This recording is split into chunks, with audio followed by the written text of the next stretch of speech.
इस वीडियो में हम लीडकोड वीकली कॉन्टेस्ट 347 की सेकंड प्रॉब्लम डिस्कस करेंगे। प्रॉब्लम का नाम है difference of numbers of distinct value on diagonals और इसकी कैटेगरी है मीडियम। प्रॉब्लम में आपको एक m क्रॉस n साइज का मैट्रिक्स दिया हुआ है। आपको रिटर्न भी क्या करना है, एक m क्रॉस n साइज का मैट्रिक्स रिटर्न करना है। हमारे रिटर्न मैट्रिक्स की हर एक सेल की वैल्यू क्या होगी, जो भी आपका गिवन मैट्रिक्स में सेल है इसका डायगोनल देखो। जैसे इसका डायगोनल क्या होगा, ऊपर की तरफ कुछ नहीं है और नीचे की तरफ ये 6 और 5 ये डायगोनल होगा। तो आप इसका ऊपर वाला डायगोनल और नीचे वाला बेसिकली टॉप लेफ्ट और बॉटम राइट ये दोनों डायगोनल देखो। इस पर जो एलिमेंट्स आ रहे हैं, जैसे बॉटम राइट पर क्या आ रहा है 6 और 5, इनका यूनिक काउंट जैसे 6 और 5 दोनों अलग है तो यूनिक काउंट कितना हो गया, 2 हो गया। ऊपर की तरफ कुछ नहीं है तो यूनिक काउंट कितना हो गया, 0 हो गया। इनका डिफरेंस 2 माइनस 0, 2 आपको इसमें स्टोर करना है। सिमिलरली अगर हम ये वाला एलिमेंट देखें, इसका डायगोनल क्या होगा, ऊपर की तरफ कुछ नहीं होगा, नीचे की तरफ 2 और 2, 2 और 2 दोनों ही मेरे यूनिक एलिमेंट है। तो यूनिक एलिमेंट कितने हुए, इसमें 1 हुए। ऊपर की तरफ कुछ नहीं है तो 0, 1 माइनस 0 इसका एब्सोल्यूट डिफरेंस 1। हमें ये स्टोर करना है। 3 पे देखें, 3 के यहाँ पर है एक यूनिक एलिमेंट है तो इसमें आ गया 1। 4 के यहाँ देखें, यहाँ कोई नहीं है, यहाँ कोई नहीं है, 0 माइनस 0 0। सिमिलरली इस एलिमेंट को देखें, 5 का लेफ्ट डायगोनल क्या है, कुछ भी नहीं है, राइट में ये 6 है, 1 माइनस 0 1। 6 का देखें, लेफ्ट में अब क्या है 1, इस डायगोनल 1 है, एक यूनिक एलिमेंट है और राइट में भी एक यूनिक एलिमेंट है, 1 माइनस 1 कितना आएगा 0। 2 को देखें, 2 के लेफ्ट में एक यूनिक है, राइट में भी एक यूनिक है, 1 माइनस 1 0। अब हम देखें 8 को, 8 के लेफ्ट में एक यूनिक है, राइट में कुछ नहीं है तो 1 माइनस 0 1।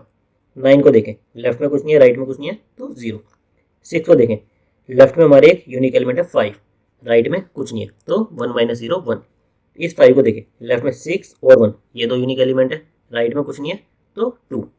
2 को देखें, लेफ्ट में 2 और 2 दोनों सेम है तो हमारे यूनिक एलिमेंट कितने 1 हुए, राइट में कुछ नहीं है, 1 माइनस 0 1। तो इस तरह से हमें हर एक सेल को कंसीडर करना है, उसका टॉप लेफ्ट डायगोनल देखना है, बॉटम राइट डायगोनल देखना है, उसमें जितने यूनिक एलिमेंट हो उन दोनों का डिफरेंस लेके उस सेल में स्टोर करना है और ये पूरा का पूरा मैट्रिक्स हमें रिटर्न करना है। नाउ हम ये कैसे फाइंड आउट करें कि हमारे इस डायगोनल में इतने यूनिक एलिमेंट है। एक बार के लिए हम डायगोनल भूल जाते हैं। अगर मान लो हम एक सिंपल एरे कंसिडर कर रहे होते हैं, जैसे मान लो हमारा यही एरे होता है 5 6 2 8, जिसमें हमारे कुछ यूनिक एलिमेंट्स है, 4 यूनिक एलिमेंट है। तो हम इसको कैसे पता कर सकते थे कि इसमें कितने यूनिक एलिमेंट है। एक ऑप्शन तो क्या है कि हम सेट में स्टोर कर लें, सेट में हमारे यूनिक एलिमेंट स्टोर होंगे और लास्ट में सेट का साइज ले लें।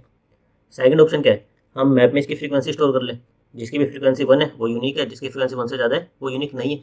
तो हम दोनों में से कोई भी ऑप्शन ले सकते हैं, या तो हम सेट का यूज़ कर लें, उसका साइज ले लें लास्ट में, या फिर मैप ले लें, उसमें हमें दोबारा स्कैन करके ये देख लें कि किसकी फ्रीक्वेंसी 1 है, किसकी फ्रीक्वेंसी 1 से ज़्यादा है।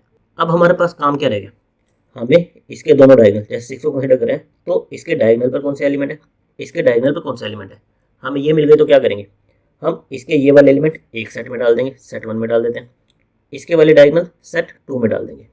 लास्ट में इन दोनों का साइज लेंगे और इनका डिफरेंस निकाल लेंगे और उसकी एब्सोल्यूट वैल्यू लेके हम हमारे सेल में स्टोर कर देंगे। नाउ हम डायगोनल पर एलिमेंट कैसे देखें कि हमारे डायगोनल पर कौन कौन से एलिमेंट पड़ेंगे।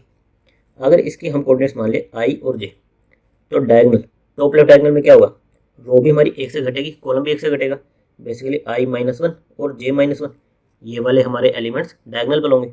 फिर यहाँ पर आकर फिर से आई माइनस 1 जे माइनस 1 यहाँ तक, कब तक, जब तक हम बाउंड्री पर नहीं पहुँच जाते।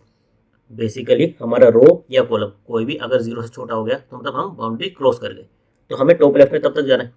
सिमिलरली बॉटम राइट में कब तक जाएंगे, हमारा एक रो इंक्रीज होगा, एक कॉलम इंक्रीज होगा, तो आई प्लस 1 जे प्लस 1, इस तरह से हम पहले इससे इस पर आएंगे फिर इसके डायगोनल पर आएंगे। कब तक जाएंगे, जब तक हमारी बाउंड्री से बाहर नहीं चला जाता। बाउंड्री से बाहर कब जाएगा, या तो हम रो एक्सीड कर जाए या फिर कॉलम एक्सीड कर जाए। तो इस तरह से हम इस प्रॉब्लम को अप्रोच कर सकते हैं। हम हर एक सेल पर क्या देखेंगे, उसके diagonal elements top left bottom right, उनको सेट में स्टोर करेंगे, उन दोनों सेट के एलिमेंट्स का लास्ट में साइज लेंगे, उनका डिफरेंस लेंगे और उनकी एब्सोल्यूट वैल्यू हमारे लोकेशन पर स्टोर कर देंगे और लास्ट में ये पूरा का पूरा मैट्रिक्स रिटर्न कर देंगे।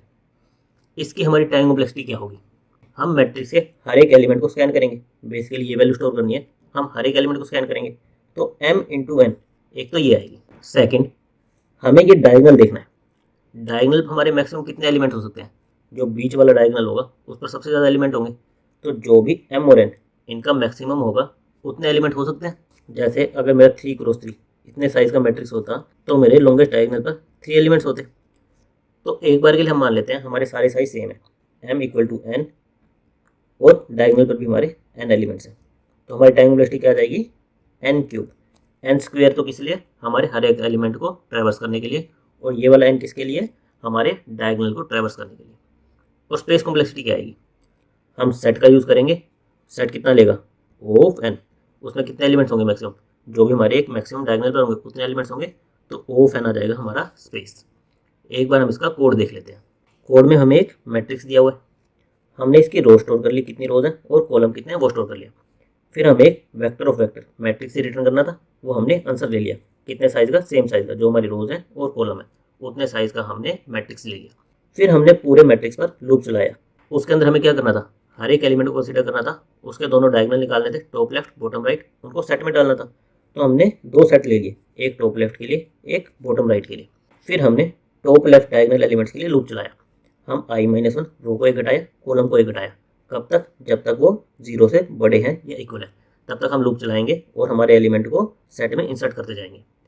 सिमिलरली बॉटम राइट के लिए, बॉटम राइट में क्या होगा, रो भी एक इंक्रीज होगी, कॉलम भी एक इंक्रीज होगा, i+1 j+1, कब तक चलेगा, जब तक हमारी गिवन रो से छोटा है रो और कॉलम गिवन कॉलम से छोटा है, तब तक हम सेट में इंसर्ट करते जाएंगे। फिर उसके बाद हमें क्या करना था, हमें इन दोनों सेट का डिफरेंस लेना था, इनका जो भी साइज होगा उसका डिफरेंस लेना था, और उसकी एब्सोल्यूट वैल्यू हमारे आंसर i इसमें स्टोर कर देनी थी। नाउ जो हमारा साइज होता है ये किस टाइप का वैल्यू रिटर्न करता है, अनसाइंड टाइप की रिटर्न करता है, लेकिन हम माइनस ऑपरेशन परफॉर्म कर रहे हैं, तो ये क्या होगा, साइंड हो सकता है, इसलिए हमने इसको किस में टाइप कास्ट कर दिया, साइंड इंटीजर में, ताकि जब हम इसका डिफरेंस लें तो हमें कोई कंपाइलर एरर ना आए और हमारा राइट आंसर हमारे आंसर में स्टोर हो जाए। तो इसलिए हमने यहाँ पर टाइप कास्ट लगा दी, और लास्ट में हम क्या करेंगे, ये आंसर रिटर्न कर देंगे। और इसकी हमारी टाइम वेलोसिटी क्या होगी, n² यहाँ से, इसके अंदर हमारे ये लूप चलेगा तो n क्यूब, और स्पेस कॉम्प्लेक्सिटी क्या होगी हमारे सेट के लिए O of n। Thank you guys.